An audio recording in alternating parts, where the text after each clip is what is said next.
September 14, 1943. 6:47 a.m. The village of Saint-Rémy-sur-Durolle, Auvergne region, central France. Morning fog clings to the valley floor like wet wool, softening the edges of stone farmhouses and hedgerows that have marked these fields for 3 centuries.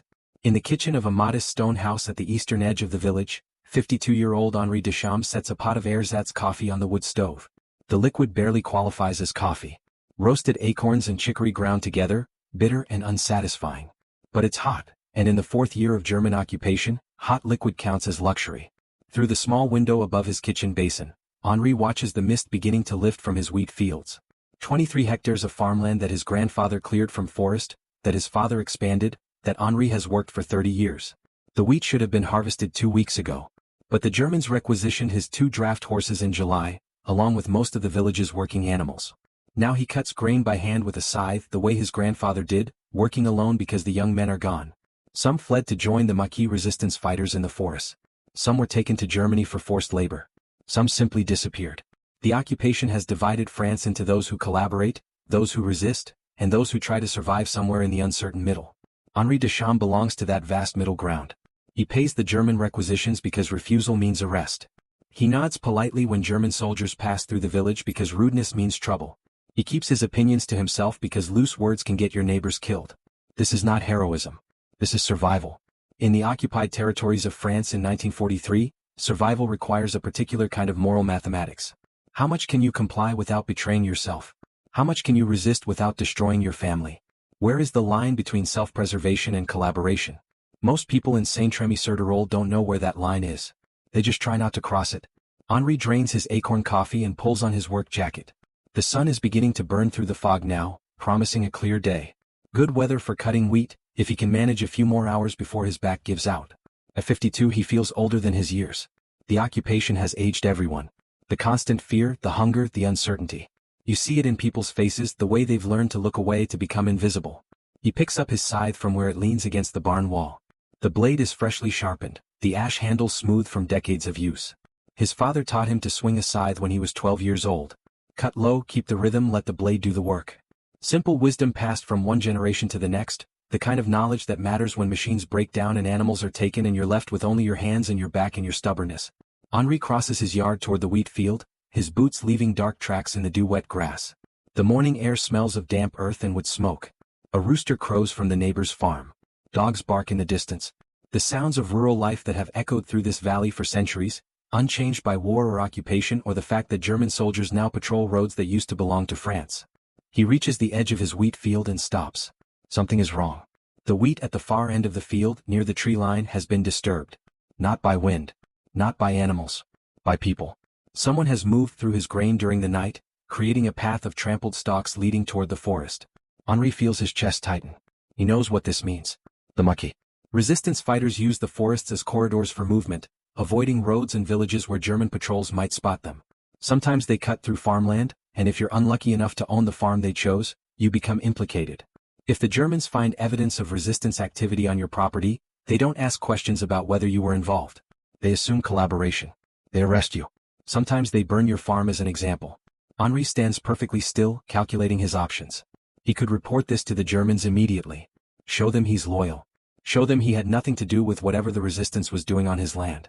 But informing on the Maquis carries its own dangers. The resistance has long memories and little mercy for collaborators.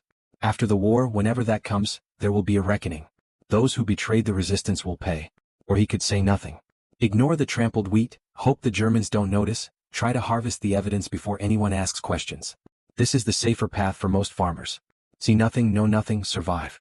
But if the Germans do notice and he hasn't reported it, his silence becomes evidence of sympathy. He'll be arrested anyway. Henri Deschamps is not a brave man. He's never pretended to be. He's a farmer who wants to work his land, feed his family, and live to see France free again.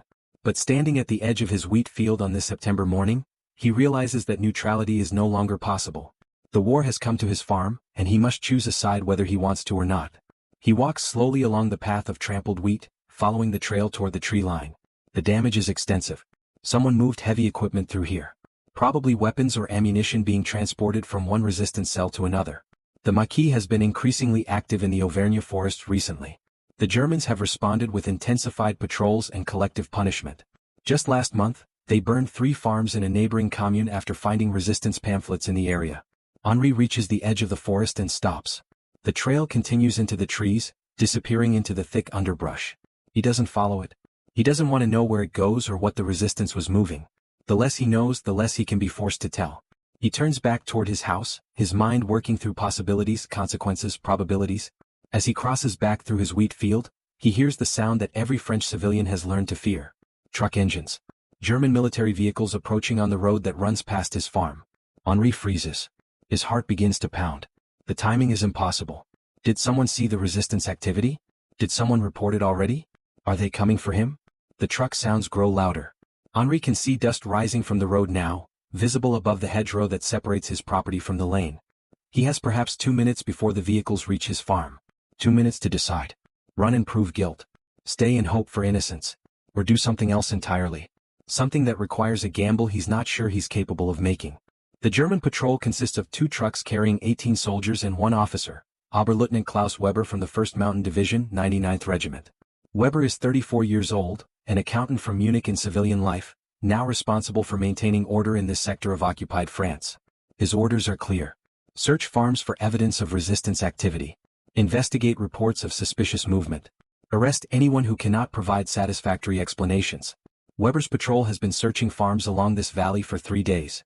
They've found nothing concrete yet, but intelligence reports suggest increased Maquis activity in the area. Someone is moving weapons through these forests.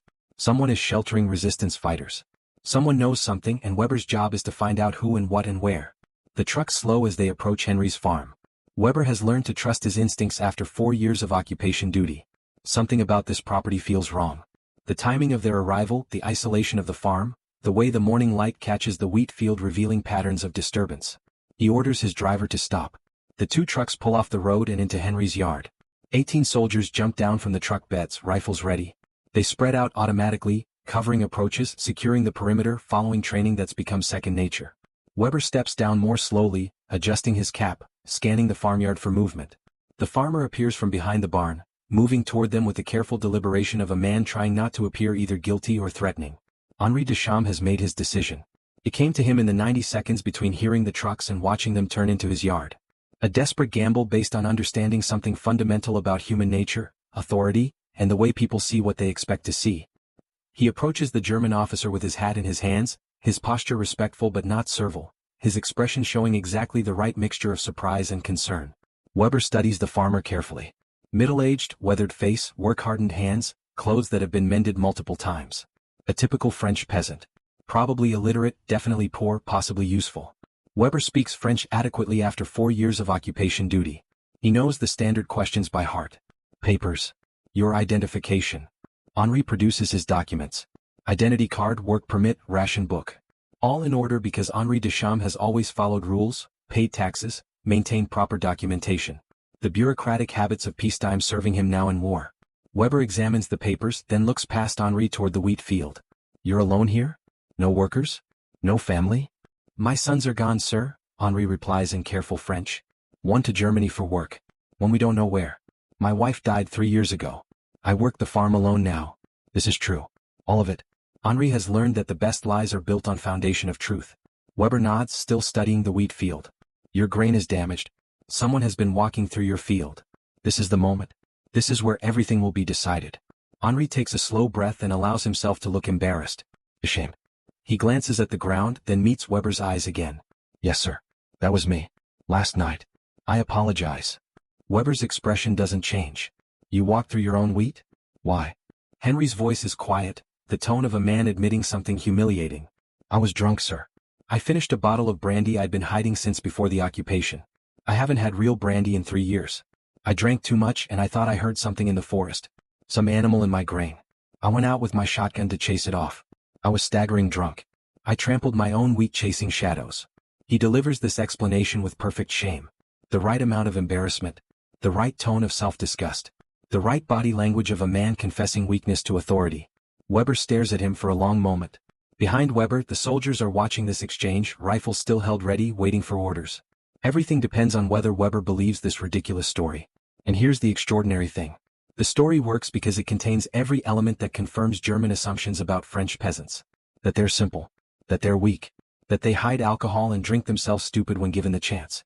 That they're more concerned with protecting their grain from animals than with the larger struggles of war and occupation.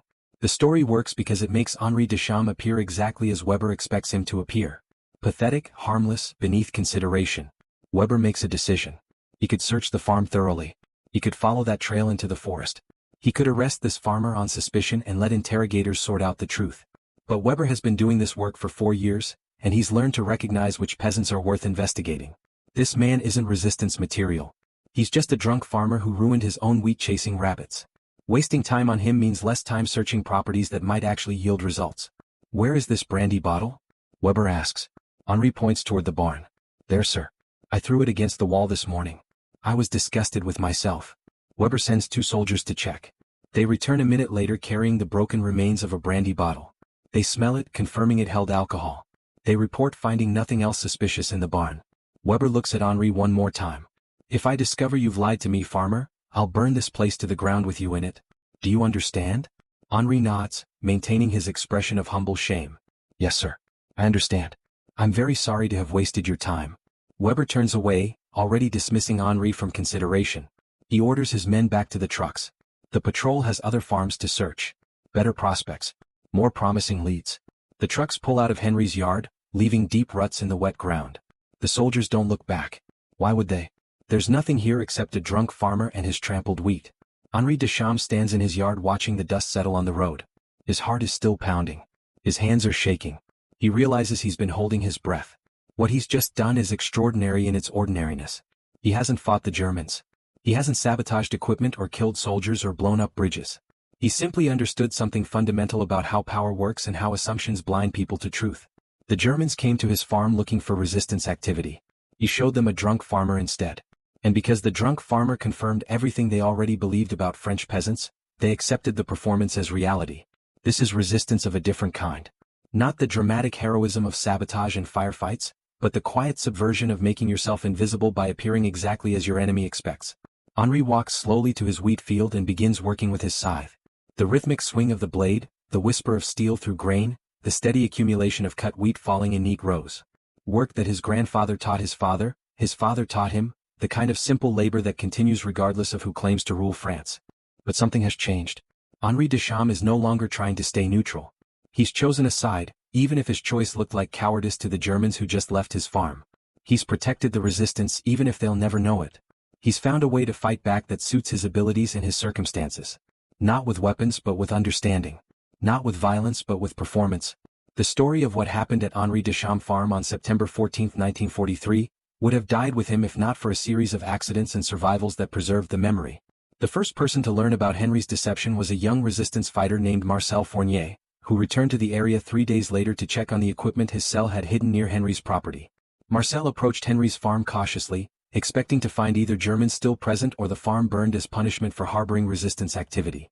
Instead, he found Henri working in his field, cutting wheat as if nothing had happened. Marcel revealed himself carefully, identifying himself as Maquis.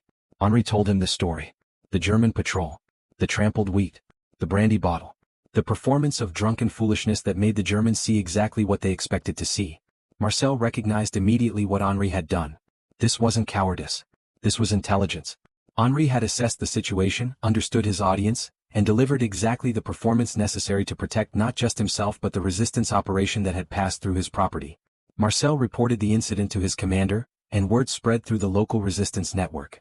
The drunk farmer who fooled the Germans became a quiet legend among the Maquis cells operating in the Auvergne. But more importantly, Henri's technique became a template. Other farmers learned to use similar strategies when German patrols arrived asking questions. Play the role of the simple peasant. Confirm their assumptions. Make yourself seem too stupid or too drunk or too pathetic to be worth investigating seriously. This wasn't the resistance of guns and explosives. This was the resistance of theater and psychology. Henri himself continued farming through the final years of the occupation.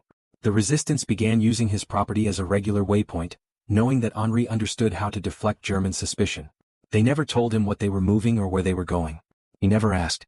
The less he knew, the less he could be forced to reveal. But his farm became a crucial node in the network that supplied weapons and intelligence to resistance fighters throughout the region. 3 more times between September 1943 and June 1944, German patrols searched Henri's property looking for evidence of resistance activity. Each time, Henri deployed variations of the same basic strategy. Once he claimed to be clearing brush to expand his fields, explaining disturbed ground near the forest. Once he blamed his neighbor's livestock for tracks through his property. Once he reported hearing suspicious sounds himself and expressed concern about criminals hiding in the woods, redirecting German attention away from his farm and toward empty forest. Each performance required careful calibration. Too eager to help and he'd seem suspicious. Too defensive and he'd provoke closer investigation. Henri had to find the exact tone that made him appear cooperative but uninformed, concerned but useless. He had to make the Germans feel like they were wasting their time on him without making them angry about the waste. It was a tightrope walk performed in the language of rural mundanity. Oberleutnant Weber never realized he'd been deceived. He filed a report on September 14 noting that his patrol had searched the Deschamps farm and found no evidence of resistance activity. The drunk farmer incident appeared in his notes as a minor detail, barely worth mentioning. Weber continued his occupation duties, conducting searches, filing reports, trying to maintain order in a region that was slowly organizing to resist German authority. Weber survived the war and returned to Munich in 1945, resuming his career as an accountant. He rarely spoke about his time in France, and when he did, he remembered the occupation as boring and futile. He told his children that the French peasants were simple people who cared only about their farms and their families. He never knew that one of those simple peasants had recognized him as a predictable functionary and played him like a violin. This is perhaps the most remarkable aspect of Henri's resistance. It worked precisely because men like Weber couldn't imagine that a French farmer possessed the intelligence or courage to deceive them. The German military training emphasized thoroughness, discipline, attention to detail. But it never taught soldiers to question their own assumptions about the occupied populations they were policing. They saw what they expected to see because they couldn't conceive that peasants might be smart enough to exploit those expectations. The broader impact of Henri's technique extended far beyond his own farm. As word spread through the resistance network about the drunk farmer strategy, similar approaches were adopted across occupied France. Other farmers, shopkeepers, and village officials learned to perform roles that confirmed German stereotypes while secretly supporting resistance operations. This created a kind of protective camouflage that made resistance activity much more difficult for German intelligence to detect. German intelligence reports from 1943 and 1944 repeatedly expressed frustration about the difficulty of identifying resistance sympathizers in rural areas. One report from the autumn of 1943 complains that the peasant population presents a uniform face of ignorance and disinterest that makes useful intelligence gathering nearly impossible. The report writer didn't realize that this uniform face was itself a form of organized resistance. Henri's approach also represented a kind of tactical innovation in resistance strategy. The heroic model of resistance, the one celebrated in popular imagination, involves dramatic acts of sabotage and armed combat. But the majority of people living under occupation aren't equipped for that kind of resistance. They're not trained soldiers. They're not members of organized cells. They're ordinary people trying to survive while maintaining some shred of dignity and autonomy. Henri Deschamps showed that ordinary people could resist without becoming heroes in the traditional sense. They could use their understanding of their own communities, their knowledge of their occupiers' assumptions, and their ability to perform roles strategically. This was resistance that didn't require weapons training or military organization. It just required intelligence, nerve, and the ability to read human nature accurately. The technique had limitations, of course. It worked best in rural areas where German forces were stretched thin and officers like Weber were looking for quick results rather than thorough investigations. It wouldn't have worked against Gestapo interrogators or SD security forces who had the time and authority to conduct extensive investigations. And it required farmers who could maintain their performance under pressure, which not everyone could do. But within its limitations, the strategy was remarkably effective. German occupation forces in France were trying to control a hostile population using insufficient manpower and incomplete intelligence. Any technique that made their job harder without requiring armed confrontation gave the resistance a crucial advantage. Henri's drunk farmer performance was one small piece of a larger strategy of exhausting German resources by making every investigation tedious and every search unproductive. The psychological impact on both sides shouldn't be underestimated either. For German soldiers conducting endless fruitless searches, the experience was demoralizing. They knew resistance fighters were operating in the area. They could see evidence of activity. But every time they tried to investigate, they found only ignorant peasants and wasted time. This created a sense of futility that eroded military effectiveness far more effectively than direct confrontation. For French civilians, Henri's example provided something equally valuable. Hope. The occupation created a pervasive sense of helplessness among ordinary people who felt powerless against German military might. But Henri demonstrated that intelligence and psychology could be weapons too. You didn't need to be brave enough to join the Maquis or willing to risk your family by hiding Allied airmen. You just needed to be smart enough to recognize how your enemy saw you and clever enough to use those perceptions as camouflage. The drunk farmer incident became one of dozens of stories that circulated through occupied France, stories that helped people maintain their sense of agency during a period when most choices had been stripped away. These stories weren't just entertainment, they were tactical intelligence. They taught people how to survive, how to resist within their capabilities, how to maintain dignity while appearing to submit. After the liberation of France in August 1944, Henri Deschamps continued farming his land. The resistance fighters who had used his property as a waypoint returned to visit him, bringing testimony about his assistance to the network. Henri was officially recognized as having supported the resistance, though he never received any medals or public acknowledgement. He didn't want them. He'd never been interested in recognition. He just wanted to keep his farm and see France free again. Marcel Fournier, the young resistance fighter who first learned about Henri's deception, survived the war and eventually wrote a memoir about his time with the Maquis. He devoted several pages to Henri's story, describing it as one of the most intelligent pieces of tactical thinking he witnessed during the entire occupation. Henri taught us that resistance isn't always about courage, Marcel wrote. Sometimes it's about understanding your enemy better than they understand themselves.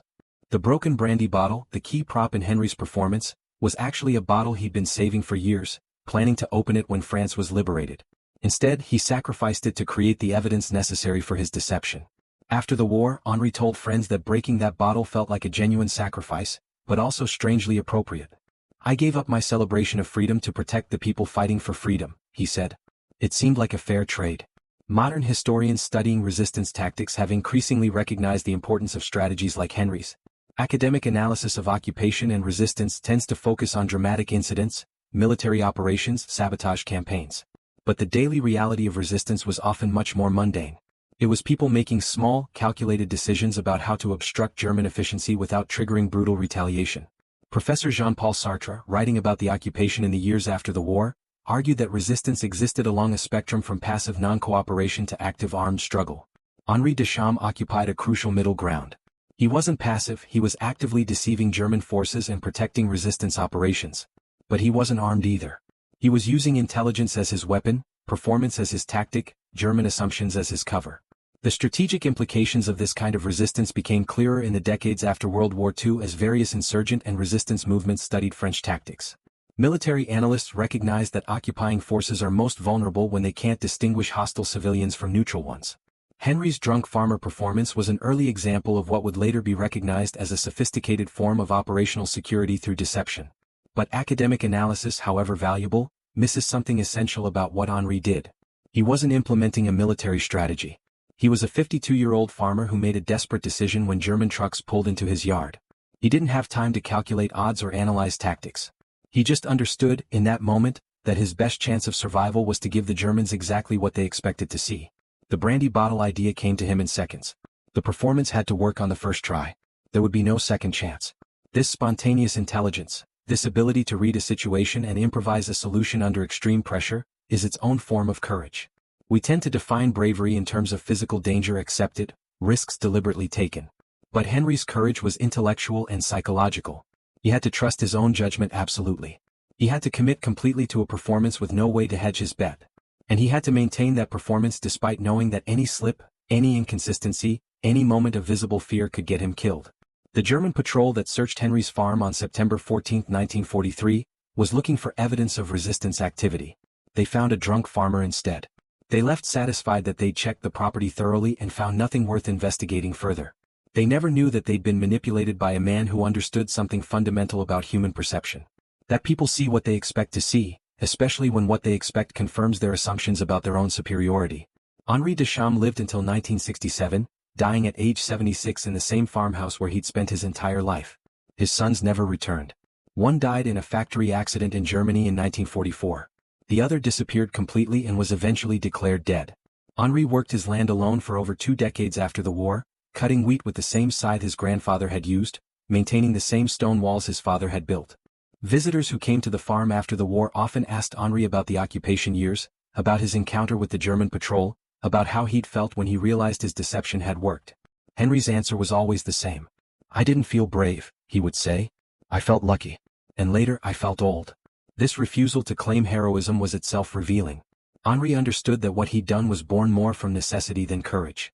He'd been trapped between the resistance passing through his property and the Germans searching for evidence. His only choice was to find a way to satisfy the Germans while protecting himself and the resistance operation. The farmhouse where Henri lived still stands at the eastern edge of Saint-Rémy-sur-Durolle. It's privately owned now, home to a family that has no connection to the Deschamps name. The wheat fields Henri worked have been consolidated into a larger agricultural operation. The stone walls his father built are still standing, weathered but intact. The barn where the German soldiers found the broken brandy bottle was renovated in the 1990s. Nothing visible marks this place as the site of one of the occupation's quiet acts of resistance. But perhaps that's appropriate. Henri's resistance was about invisibility, about hiding in plain sight by confirming expectations. The physical space where it occurred should be equally unmarked. No plaques, no monuments, no tourist information. Just a farm in central France where an ordinary man made an extraordinary decision and changed his piece of the war in a small but meaningful way. The broken brandy bottle disappeared after the war, probably discarded as trash. Henri never tried to retrieve it or preserve it. It had served its purpose. The only tangible evidence of the incident that remains is a single entry in Oberleutnant Weber's patrol log, now archived in Munich. September 14, 1943, searched Deschamps farm. No resistance activity detected. Farmer intoxicated. Continued patrol. 12 words. A bureaucratic notation recording a search that found nothing. Weber never knew he was writing the obituary of his own failure to detect deception. Those 12 words represent the success of Henri's performance. He gave Weber exactly what Weber needed to write that report and move on. Nothing suspicious. Nothing worth following up. Just a drunk French farmer wasting everyone's time. In the larger narrative of World War II and the French resistance, Henri Deschamps is a footnote at best. His name doesn't appear in major histories. His actions didn't change military outcomes or save hundreds of lives. He's not celebrated in museums or commemorated in monuments. But his story represents something that histories often miss. The daily intelligence and courage of ordinary people trying to resist totalitarian power in whatever ways their circumstances allowed. The occupation of France created millions of moral dilemmas for millions of people. Every day, French civilians had to decide how to respond to German authority, how to balance survival against resistance, how to live with themselves in circumstances that offered no good choices. Most people did what Henri did. They tried to survive while protecting what they could, resisting when possible, submitting when necessary, searching for the thin line between collaboration and self-preservation. What made Henri Deschamps different was his understanding that resistance didn't require guns or sabotage. It required intelligence. He recognized that the Germans saw French peasants as simple and ignorant. He recognized that this prejudice was both insulting and useful. And he recognized that by performing exactly the role the Germans expected, he could make himself invisible while protecting resistance activity on his property. This is the paradox at the heart of Henri's resistance. He made himself seen by making himself invisible. He protected the resistance by appearing to be beneath the Germans' notice. He fought back by giving his enemy exactly what they wanted to believe. His weapon was their own assumption of superiority. His defense was their inability to imagine that a French farmer might be smarter than an accountant from Munich who'd been given a rifle and a patrol route. The German military that occupied France in 1940 was the most sophisticated fighting force in Europe. They'd conquered most of the continent through superior tactics, technology, and organization. But they couldn't conquer the human capacity for deception, couldn't defeat the quiet intelligence of people who'd lived in these valleys for generations and understood how to read faces and situations in moments of danger. Henri Deschamps was 52 years old when he fooled that German patrol. He had no military training. He'd never fired a shot in anger. His entire life had been contained within a 20-kilometer radius of his farm. But he possessed something no amount of military training could provide: the ability to understand human nature and use that understanding as a tactical advantage. He knew how Weber would think because he'd spent a lifetime observing how powerful people treat those they consider inferior. September 14, 1943. A date that appears in no history books. A day when nothing significant happened in the war. Except that on a small farm in central France, a middle-aged farmer looked at a German patrol, made a calculation, told a lie, and succeeded in protecting resistance operations through nothing more complicated than understanding his enemy better than his enemy understood him. The war would continue for another 20 months. France would be liberated. Germany would be defeated. The Maquis fighters who used Henri's farm as a waypoint would emerge from the forest to join regular French forces. The equipment they moved through his property would be used in operations across the region. And Oberleutnant Weber would return to Munich never knowing that one of his routine patrol reports documented his complete failure to detect a deception performed by a man he dismissed as too drunk and too simple to matter. What remains now is a story. Told first by Marcel Fournier to other resistance fighters. Recorded later in his memoir. Studied eventually by historians trying to understand how occupation actually worked at the level of individual encounters. The story of when a single French farmer fooled an entire German patrol not through elaborate planning or technological advantage, but through the simple, extraordinary act of giving them exactly what they expected to see while hiding everything that mattered just beneath the surface of that performance. In Henri Deschamps' kitchen, there's a window that looks out over wheat fields that have been harvested every autumn for 300 years. The view hasn't changed much. The work hasn't changed much. What changed on that September morning in 1943 was the understanding that even in the face of overwhelming military power, even in the fourth year of occupation, even when you're just one farmer standing in your own yard, intelligence and courage can take forms that power doesn't recognize until it's too late. Sometimes resistance looks like submission. Sometimes invisibility is the most powerful weapon. And sometimes fooling your enemy is as simple as showing them exactly what they already believe. The wheat fields are still there. The stone walls still stand. The war ended 80 years ago. But the lesson remains. That ordinary people in extraordinary circumstances can find ways to resist that don't require them to become heroes in the traditional sense. They just require them to be smart enough, brave enough, and desperate enough to make a gamble when the trucks pull into their yard and the soldiers spread out with rifles ready and an officer asks questions that could end with arrest or execution or the burning of everything you've spent your life building. Henri Deschamps made that gamble. He told the lie. He played the role. And he won. The war remembers its heroes. History preserves its dramatic moments. But memory also keeps space for the quiet victories, the small deceptions, the performances that saved lives by confirming prejudices while hiding truth. One French farmer. One German patrol. One broken brandy bottle. One lie told perfectly in a moment of desperate calculation. It didn't change the war. It just changed what happened on one farm on one September morning when survival required not just courage, but the intelligence to understand exactly how power sees weakness and how weakness can use that perception as camouflage. What remains is wheat growing in fields that have always grown wheat. And a story about understanding that resistance takes many forms. And the knowledge that sometimes the most effective way to fight your enemy is to give them exactly what they expect to see while protecting everything they're trying to destroy. Henri Deschamps knew this. The Germans never did.